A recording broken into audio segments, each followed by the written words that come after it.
That's why they're made. In the 1994 U.S. Amateur Final, Tiger, aged 18, began his pursuit of Nicklaus's record. But by the halfway point of his 36-hole match against Trip Keeney, he was in trouble. I requested that we have a room by ourselves so that we could talk. And we ate. And then I said, Tiger, you ever beat this guy before? He said, yeah. Okay. Think you can beat him again? Yes. I said, okay. Let's say the strategy is that you pick up 4 holes on the front 9 and 3 on the back 9 and close him out.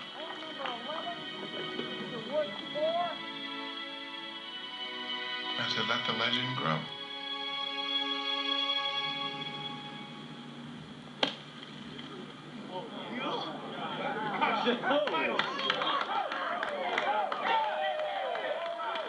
I definitely knew he had the momentum, but I was just trying to do things to kind of try to stem the tide, not give him any holes, make pars. I was still leading the match. I wasn't in control of the match. And now we get to 17, and you know your nerves are going just nuts because you're looking over there and you see nothing but water. For some reason, in practice rounds, that hole's so easy. I hit it hard. I cut it. I kind of overcut it, but and the ball lands instead of hopping in the water. You know, hops straight up in the air and stays right there on the fringe. I was nervous wreck. I was fall off the bed when the ball landed. I said, God, thank God the ball landed. Didn't go in the water. How either ball stayed up and didn't go in the water, I'll never know. It was, I think my father coined it best as divine intervention.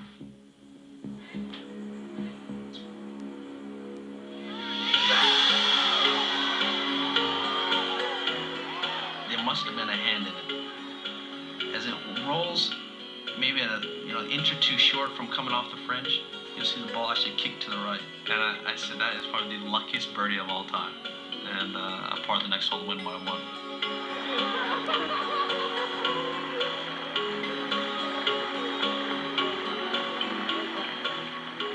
I don't think there's ever been a competitor in any sport that competes as hard as Tiger does. He never thinks he's out of it. Always plays to win, and even when he doesn't have his A game, he finds a way to grind it out that he gets the job done. I always tell him this, even now. Can you make it easy for me? You know, I'm not getting younger, I'm getting older. And a lot of people, the older people, can't watch you. They might have a heart attack on that. I have to dye my hair more often. My gray hair go faster. He said, Mom, at least you have a hair to dye. Mine losing.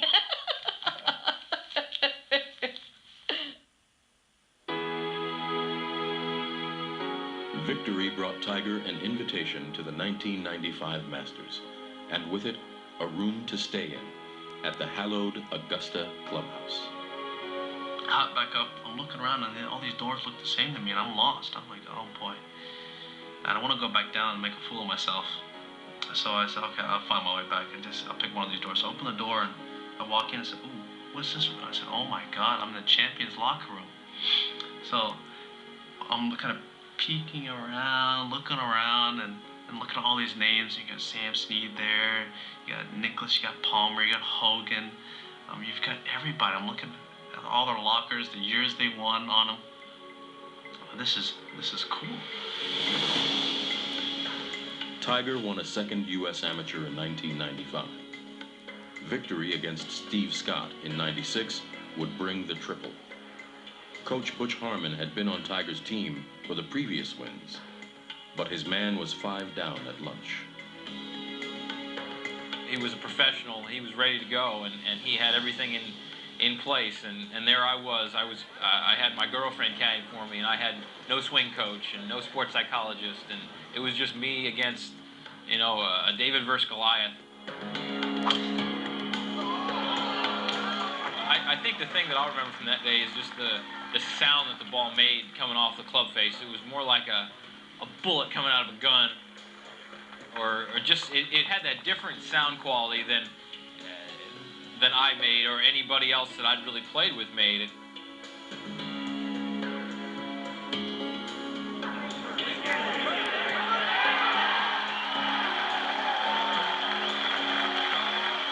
We weren't going to be denied, each one of us.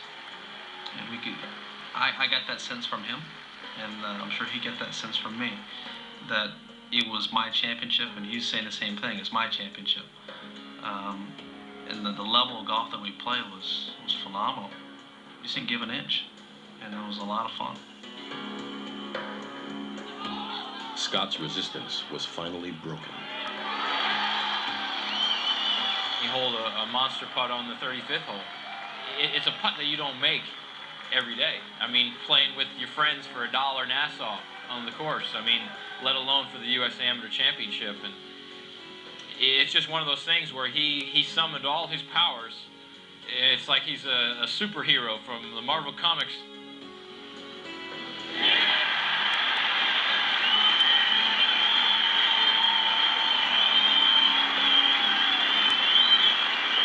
Normally when you're 5 up after 18 holes in a 36-hole match play and you shoot the equivalent of 2 under par in the second 18, you're going to win 99 out of 100% of your matches.